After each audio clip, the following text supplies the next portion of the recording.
ये देश उठेगा, ये देश लड़ेगा, सत्य मांगेगा, सत्यमेव जयते। जय हिंद।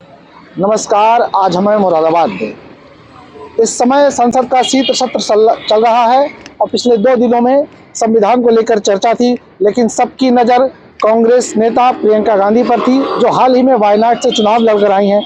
कल उन्होंने संविधान पर चर्चा पर जो कांग्रेस को समय मिला था, अपने लगभग 32 मिनट के भाषण में भारतीय जनता पार्टी और सत्ता पक्ष को जमकर ललकारा और उनके भाषण की राजनीतिक विश्लेषक अपनी अपनी तरह से व्याख्या कर रहे हैं।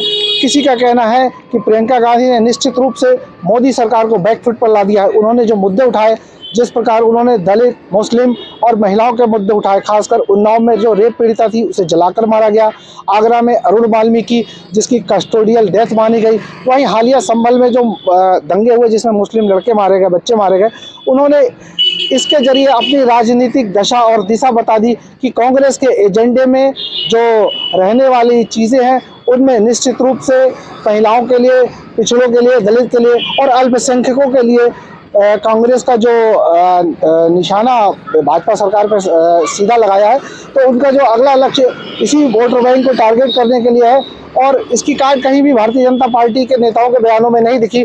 हमारे साथ मुरादाबाद में कुछ पत्रकार हैं, काफ़ी लंबे अरसे से पत्रकारिता कर रहे हैं। भाई साहब, आप बताइए, प्रियंका गांधी का कल संसदीय राजनीति में पहला भाषण था। अब तक वो पार्टी के लिए प्रचार करती रही तमाम जगह, अपनी माँ के लिए, भाई के लिए और भी नेताओं के लिए, लेकिन इस बार वो वायनाड से सांसद बन के आई और उनका पहला भाषण था संसद में। आपको क्या कहना, किस तरीके का उनका भाषण था? देखिए, राजनीतिक दृष्टि से देखा जाए तो वो कांग्रेस के लिए फायदेमंद हो सकता है, लेकिन भाजपा के लिए जो है वो अलग मुद्दा है।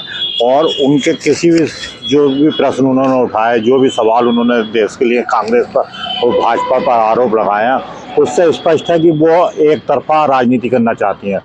इस समय जो राजनीति चल रही है वो भाजपा की अलग है, कांग्रेस की अलग है, तो उनका मेन मुद्दा जो है वो 29 के चुनाव है और वो उसी को लेकर उन्होंने पूरा बोल दिया। उसमें कोई खास बात नहीं है हमारी दृष्टि से। उन्होंने जनता के लिए और देश के लिए कुछ बात नहीं कही। वो संविधान के बचाव की बात कर रही हैं। बताइए, आपातकाल उन्होंने लगाया, सब कुछ नहीं, उन्होंने उसका बचाव भी किया। उसके लिए गलती जो थी, उन्होंने राजनाथ सिंह ने जब बात की तो उन्होंने कहा हमने माफी मांगी, आप भी माफी मांगिए। नहीं, माफी मांगने से कुछ नहीं होता। आपने उस दौर में लोगों के साथ क्या किया ये बताइए ना। देश उस बात को भूल जाएगा?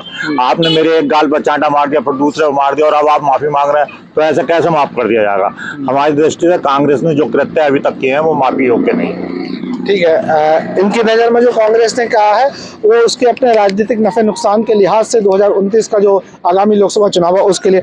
वाजिद, आप बताइए, प्रियंका गांधी का जो कल पहला भाषण आपने सुना, राजनीतिक विश्लेषक उसकी अलग अलग व्याख्या कर रहे हैं। आपकी नज़र में कांग्रेस में गांधी परिवार से इस समय 3 सांसद हैं, उनकी माँ सोनिया गांधी राज्यसभा में, राहुल गांधी रायबरेली से और अब प्रियंका गांधी, जिनकी बहुत दिनों से मांग की जा रही थी कि वो संसदीय राजनीति में एंट्री कर ली और कल संसद में पहला भाषण। आपको क्या लगता है?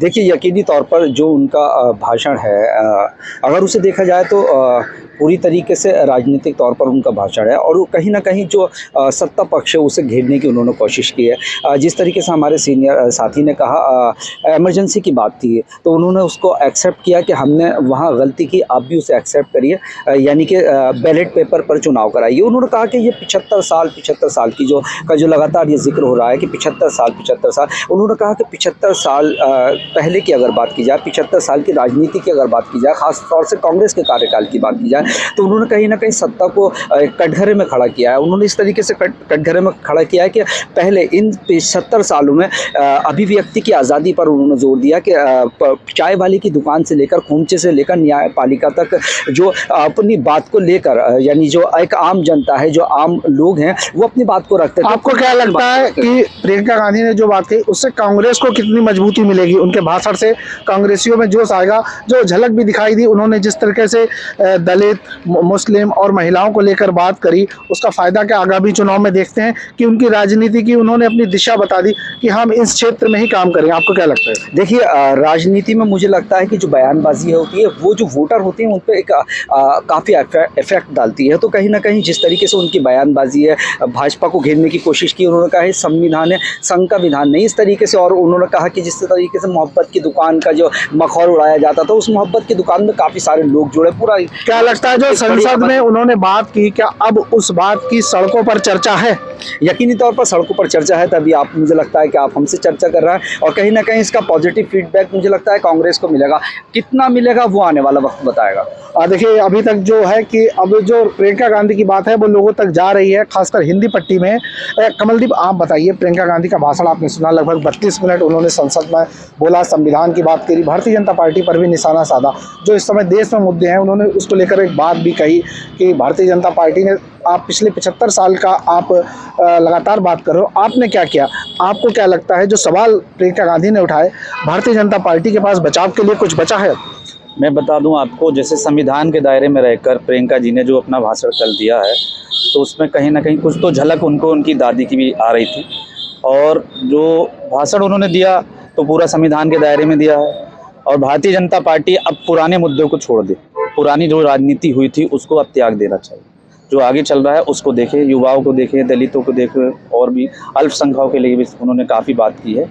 तो उनका भाषण बहुत अच्छा था, मुझे तो बहुत अच्छा लगा। मैं चाहता हूं कि कांग्रेस के लिए हो सकता है कि आने वाले टाइम में ये और भी ज़्यादा अच्छा लगे। बिल्कुल सुशील, जिस तरीके से प्रियंका गांधी ने जो मुद्दे उठाए, कमल ने भी कहा, उनकी दादी इंदिरा गांधी की भी झलक आई, उससे पहले भी लोग कहते थे, लेकिन अभी तक वो संसदीय राजनीति में नहीं थी।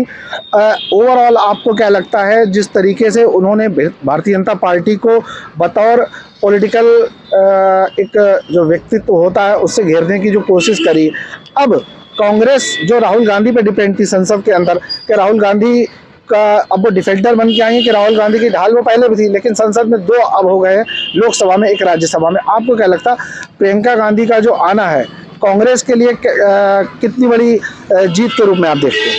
देखिए, जीत हार की बात तो बाद में किया है। जो प्रियंका गांधी ने संविधान को लेकर जो चर्चा की, अपना वो बोली संसद में, उन्होंने संविधान का महत्व को बताया। एक एक पॉइंट उन्होंने लेके चले कि आपको आर्टिकल 19 के तहत किन किन चीज़ों की संविधान ने बोलने का अधिकार दिया है, पढ़ने का अधिकार दिया है, दलितों के लिए क्या है वो बताया, अल्पसंख्यकों के लिए क्या है वो बताया, महिलाओं को भी जो अधिकार मिले संविधान के तहत मिले वो उन्होंने, मतलब संविधान के तहत जो देश की जनता को अधिकार दिए गए हैं, उनको मूलभूत सुविधाएं दी गई हैं, उन्होंने एक एक पॉइंट को लेके वो चली। और उन जो भाजपा बार बार खुद कहती है कि हम संविधान संविधान संविधान, तो संविधान की जो हत्या आज की तारीख में भाजपा कर रही है, उन्होंने उस पूरे भाषण में वो बोलने के बाद बताया कि संविधान में है क्या। आखिर भाजपा की आंखें खोलने का काम कल प्रियंका गांधी ने किया है।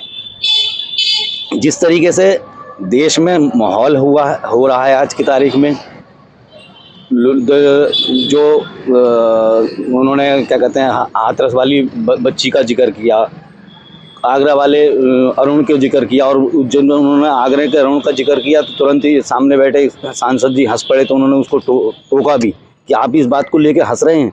तो यही चीज़ उन्होंने दिखाने की कोशिश करी कि देखो हम संविधान पर चर्चा कर रहे हैं, संविधान की बात कर रहे हैं, और एक किसी को न्याय की बात कर रहे हैं वो भी संविधान से मिलेगा, और उस पर भाजपा जो है वो हंस रही है जी। और दूसरी चीज़, उन लोगों का संविधान पे चर्चा हो रही है, प्रधानमंत्री अभी तक नहीं दिखाई दी है। इतने दिन हो गए सत्र चलते हुए, आज माना जा रहा है कि आज प्रधानमंत्री आएंगे, कहाँ हैं प्रधानमंत्री?